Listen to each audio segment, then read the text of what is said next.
Good morning, students. I'm Dr. Suhas Sabnis, and we are going to discuss today one important aspect in thin film interference. And the point that I have mentioned and taken for today's lecture is interference due to reflected light in parallel thin films. The question is, why parallel thin films? If this aspect is clear, then the rest of the discussion becomes much easy. When I say thin films, it does mean here that the films which are having minimum width.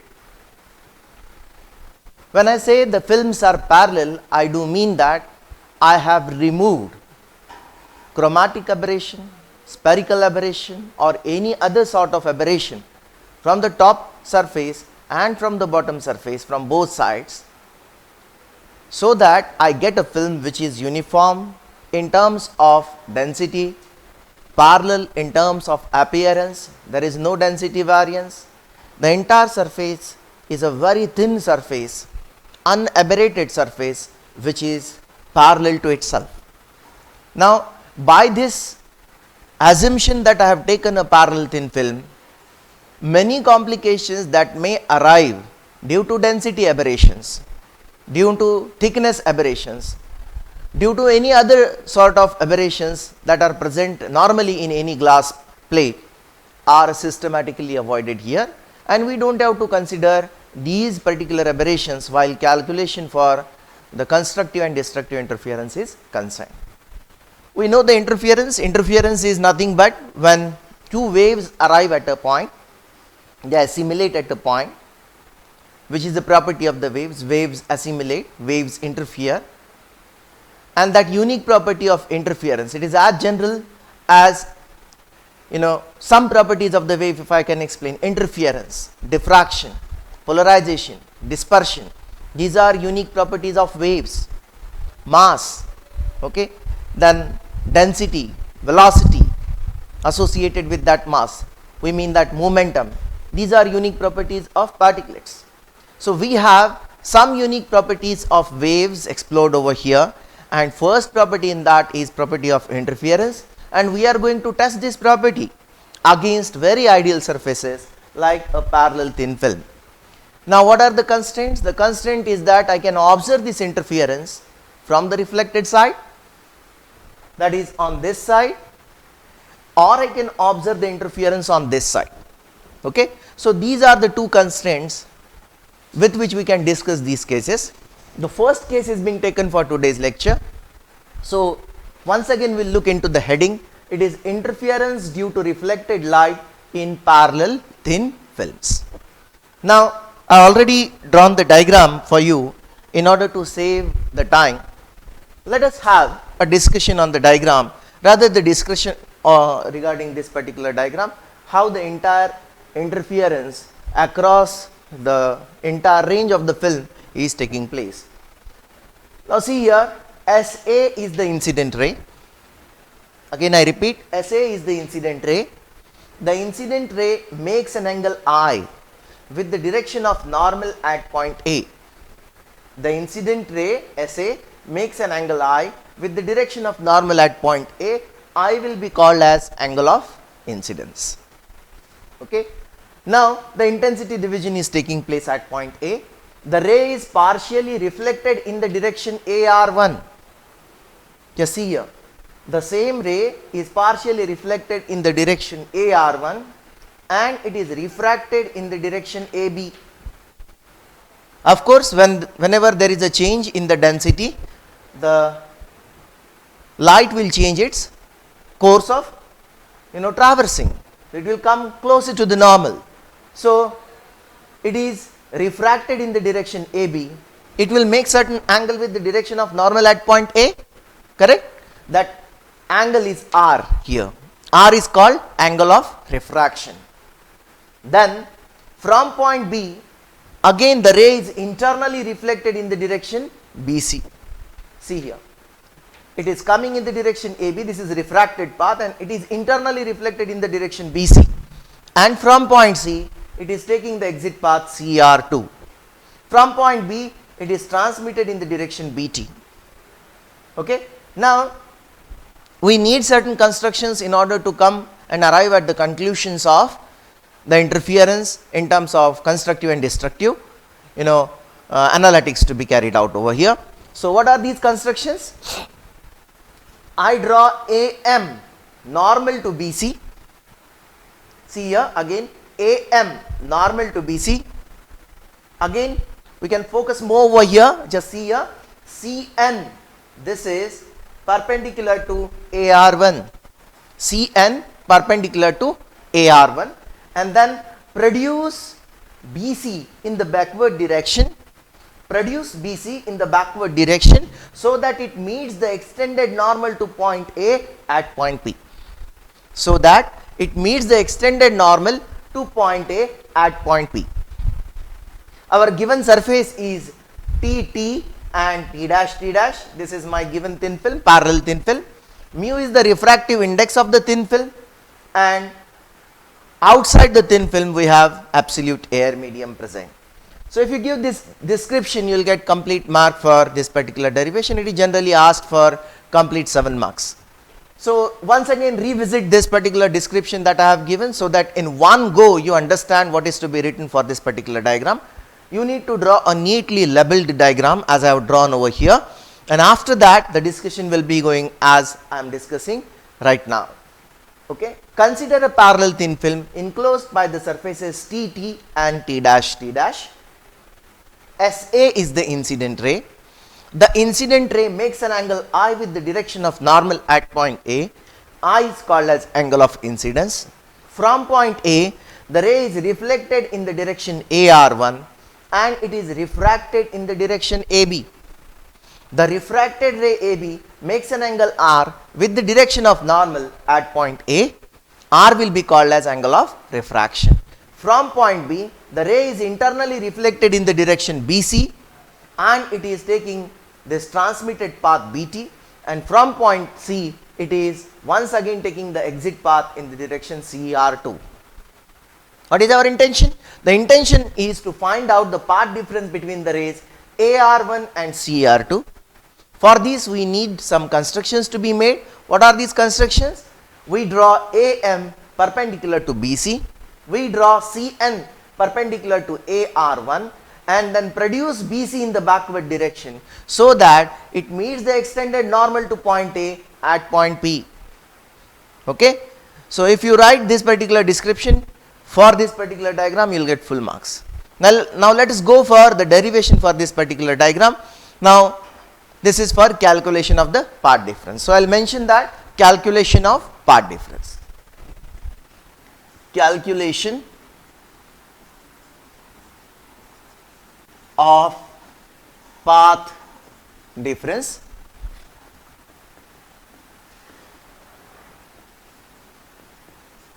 How do we calculate the path difference? Now, generally path difference, I will say here, path difference is equal to path in glass into array of glass minus path in air into array of air. This is my definition. Now, see here, the ray which has SA, we have considered it as an incident ray. The ray has already started its journey as reflected path in the direction AR1 from air into the air. Okay, but then consider this traversing, that is, it is going through while it is passing through this particular thin film, that is AB plus BC. Okay, this traversing is an extra path that it has suffered through the glass plate, and after point C, see here, the ray CR2 and the ray AR1 are again parallel to each other, but beyond this point N, that is where we have drawn CN normal to AR1. So, beyond this, these two rays are parallel to each other. So, what would be my extra path traversed in the air? That extra path traversed in the air will be AN. Getting my point? So let's write down this, let's calibrate this. Path difference is called delta. So I'll just make provision here. So this is delta, that is the path difference for the interference is equal to path in glass is AB plus BC.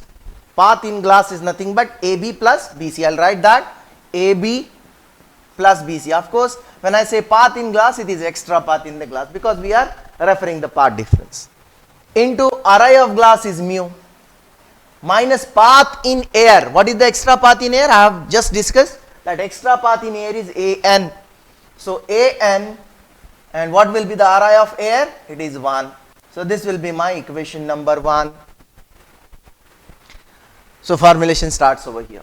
Okay. Now we need to substitute some values. So further development in this particular derivation will be made. I consider two triangles here.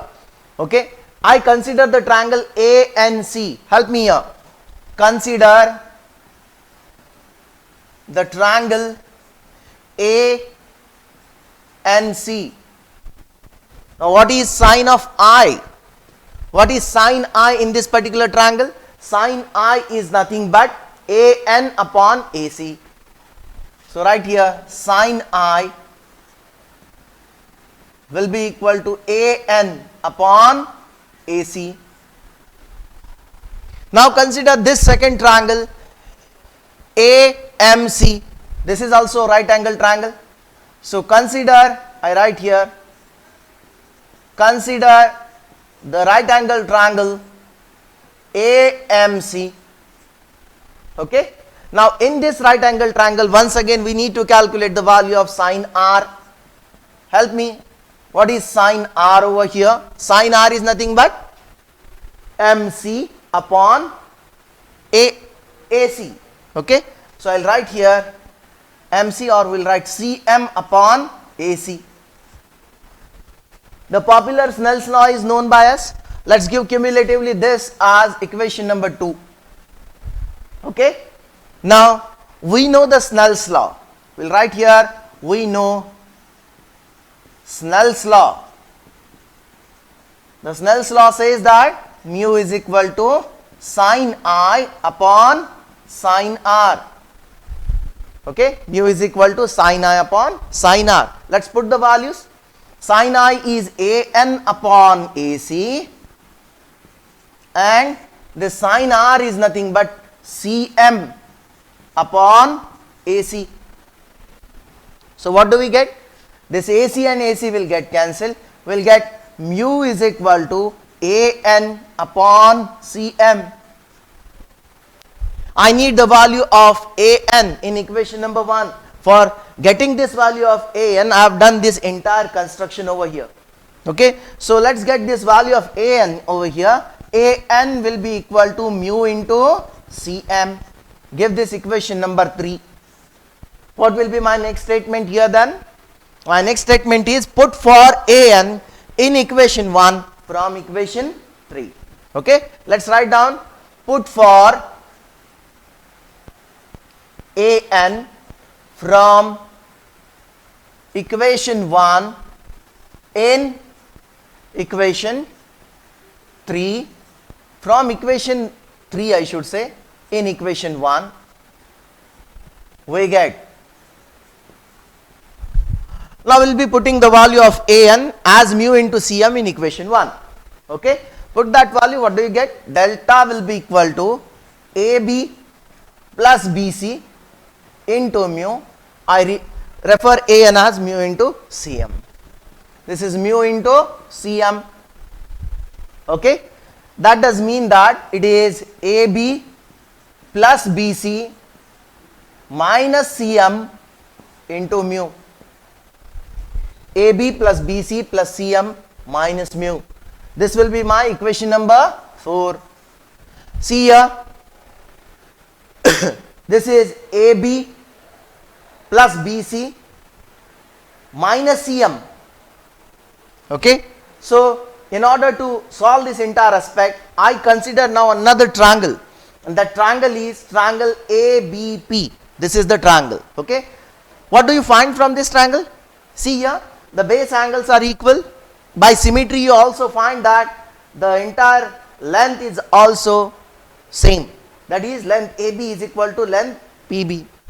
This property is for the triangle which is known as isosceles triangle. So my triangle ABP is an isosceles triangle. Okay. So I write here, in triangle ABP, by property, I just write by property. You don't have to write entire thing that it is an isosceles triangle, that is the basic property. We all know that this is studied in the 9-10 standard. We know all these things. So in this we have got AB is equal to PB. This is what I get. This is my equation number 5. Okay. Now put the value of AB, okay, in this equation number 4 as PB from 5. That's what I will be writing. Put for AB in equation 4 from equation 5. What do we get? We get here delta will be equal to AB is equal to PB. So I get PB plus BC minus CM into mu. Just refer the diagram and help me here. See here, PB plus BC minus CM. What do you get? See here, PB plus BC minus CM. It does mean I get the value PM. Okay. So I write this as delta is equal to PM into mu. This is my equation number 6. This is my equation number 6. Okay. Simultaneously you will be noting entire things so that the derivation is completed within minimum time here. Now I remove this part because I need some space over here. So this part I am removing. I hope you have written this.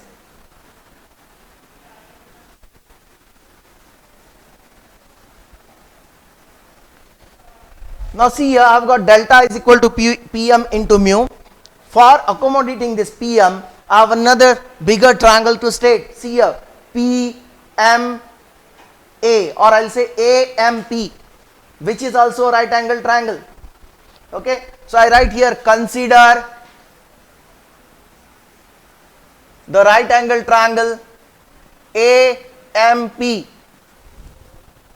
Now in this right angle triangle, help me, what is cos of R? Cos of R is nothing but PM upon AP. PM upon AP. I am interested in calculation of this PM value. So my PM will be AP cos of R. AP cos of R. So what is AP? Now this distance is thickness, and this, let us refer this thickness as T. Then this thickness by symmetry will also be equal to T. Okay. So what do I get here? This is nothing but T plus T cos of R.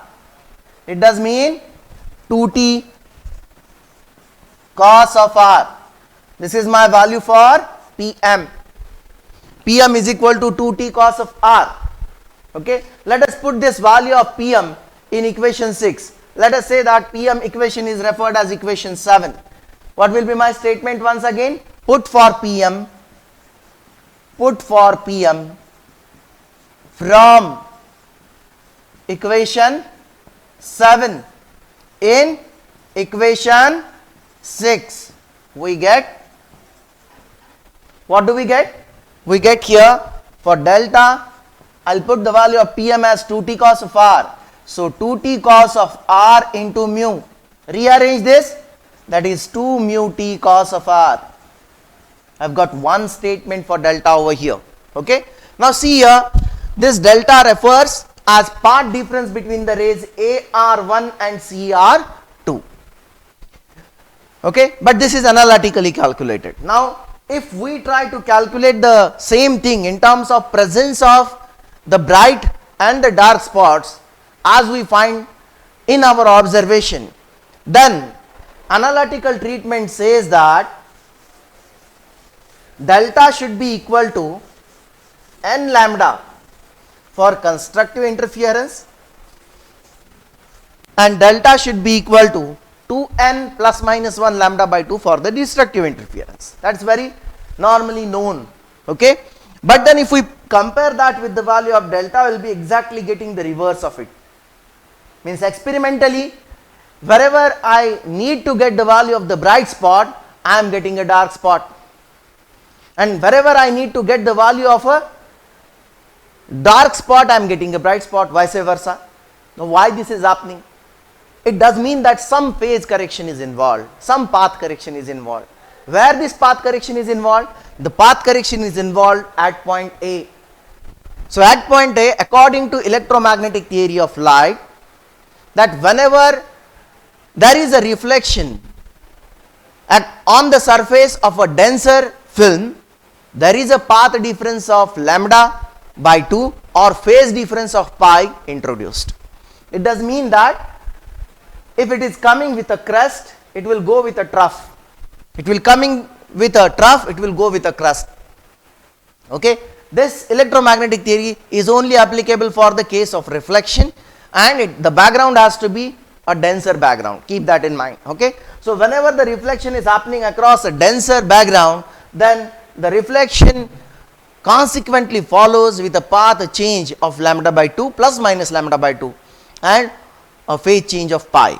That is not introduced. That is where I will get the entire bright spots termed as dark spots and vice versa. It should not happen. So we need to add this path correction in the value of delta. So if I add that, I get this value of delta with the phase correction. You can write 2 mu t cos of r plus minus lambda by 2. You can write down phase correction or path correction. The reason is phase correction or path correction at point P, at point A, according to electromagnetic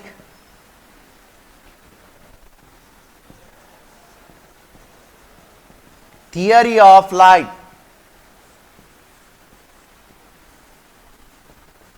According to electromagnetic theory of light. So this is my final path difference. This was equation number 7. So this will be equation number 8, and this will stand as equation number 9 for me. Now we need to apply the entire thing for cases. What are my cases? Delta has to be equal to n lambda, and for constructive interference and delta has to be equal to 2n plus minus 1 lambda by 2 for destructive interference. But what is my value of delta? That is, delta is 2 mu t cos of r plus minus lambda by 2. Equate it. So what will be my case 1? Case 1 will be for constructive interference. So I will be putting the value of delta as n lambda. So what will be my value of delta? 2 mu t cos of r plus minus lambda by 2 is equal to n lambda. This will be the statement. Correct? Now take this lambda by 2 on the other side. I get 2 mu t cos of r is equal to n lambda plus minus lambda by 2. If we add, the final statement will be 2 mu t cos of r will be equal to 2n plus minus 1 lambda by 2. Now this will be my case for the constructive interference, the rule for the constructive interference in case of parallel thin films and reflected case. Now extend it for the destructive interference. If I extend it for the destructive interference,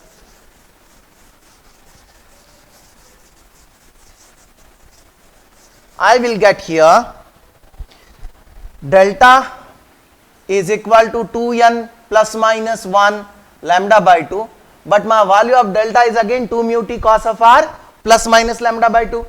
If I put that value, I get 2 mu t cos of r plus minus lambda by 2 is equal to 2n plus minus 1 lambda by 2. Okay. Now solve this. I get 2 mu t cos of r plus minus lambda by 2 is equal to 2n into lambda by 2. That would be n lambda. Okay. And plus minus lambda by 2. Help me here. What will get cancelled? This lambda by 2 and this plus minus lambda by 2 will get cancelled.